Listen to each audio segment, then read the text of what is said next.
সামাজিক যোগাযোগ মাধ্যমে ছড়িয়ে পড়েছে অবিশ্বাস্য এক দাবি।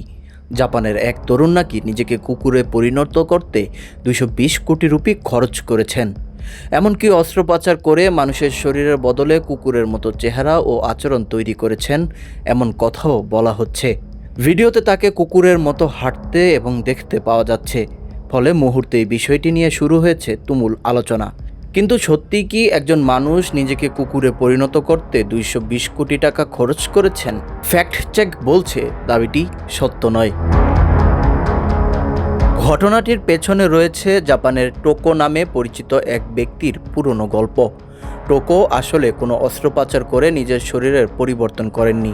তিনি একটি জাপানি মডেলিং ও ভাস্কর্য নির্মাণ প্রতিষ্ঠান জেপেটের কাছ থেকে তৈরি করেছিলেন অত্যন্ত বাস্তবসম্মত একটি কুকুরের পোশাক।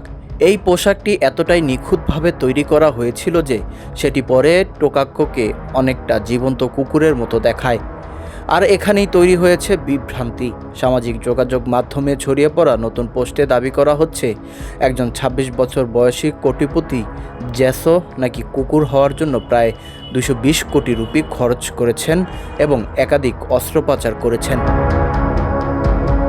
কিন্তু এই দাবির পক্ষে বিশ্বাসযোগ্য কোনো প্রমাণ পাওয়া যায়নি।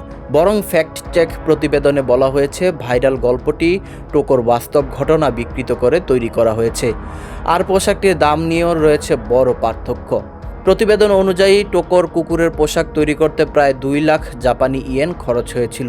ভারতীয় মুদ্রায় সেটি প্রায় ১১ থেকে ১২ লাখ রুপির কাছাকাছি, ২২০ কোটি রুপি নয়। অর্থাৎ এখানে ২২০ কোটি রুপির যে দাবি করা হয়েছে তার সঙ্গে বাস্তব খরচের আকাশ পাতাল পার্থক্য রয়েছে। আর সবচেয়ে গুরুত্বপূর্ণ বিষয়, টোকো মানুষই আছেন। তার শরীরে কুকুরে পরিণত হওয়ার মতো কোনো স্থায়ী পরিবর্তন করা হয়নি। তিনি বিশেষভাবে তৈরি পোশাকটি পরেন এবং এর মাধ্যমে নিজের শৈশবের একটি ইচ্ছা পূরণ করার চেষ্টা করেন, কিছু সময়ের জন্য কুকুরের মতো জীবন অনুভব করা। এ কারণে এই ভিডিও দেখে বিষয়টিকে বাস্তব শারীরিক রূপান্তর মনে হলেও এটি আসলে অত্যন্ত উন্নত মানের একটি কস্টিউম। তবে এই ঘটনা আরও একটি গুরুত্বপূর্ণ বিষয় সামনে এনেছে। সামাজিক যোগাযোগ মাধ্যমে কোনো অদ্ভুত ভিডিও ভাইরাল হলেই সেটিকে সত্য ধরে নেওয়া কতটা বিপজ্জনক, এই ঘটনাটি তার উদাহরণ। একটি পুরনো ভিডিও, তার সঙ্গে নতুন একটি গল্প এবং অবিশ্বাস্য একটি অর্থের অঙ্ক, এই তিনটি একসঙ্গে জুড়ে দেওয়া হয়েছে। এরপর সেটি নতুন ঘটনা হিসেবে ছড়িয়ে পড়েছে। ফলে ভিডিওটি বাস্তব হলেও ভিডিওকে ঘিরে তৈরি করা গল্পটি বাস্তব নয়। তাই জাপানি এই ব্যক্তিকে নিয়ে ভাইরাল ২২০ কোটি টাকা খরচ করে কুকুর হয়ে যাওয়া গল্পের সত্যতা নিয়ে আর কোনো রহস্য নেই। তিনি অস্ত্রোপচার করে কুকুর হননি, তিনি কেবল একটি অত্যন্ত বাস্তবসম্মত কুকুরের পোশাক পরেছিলেন। আর এই ঘটনা আবারও মনে করিয়ে দেয়, ইন্টারনেটের চোখে দেখা সবকিছু সত্য নয়। ভাইরাল হওয়ার আগেই তথ্য যাচাই করাটাই সবচেয়ে গুরুত্বপূর্ণ।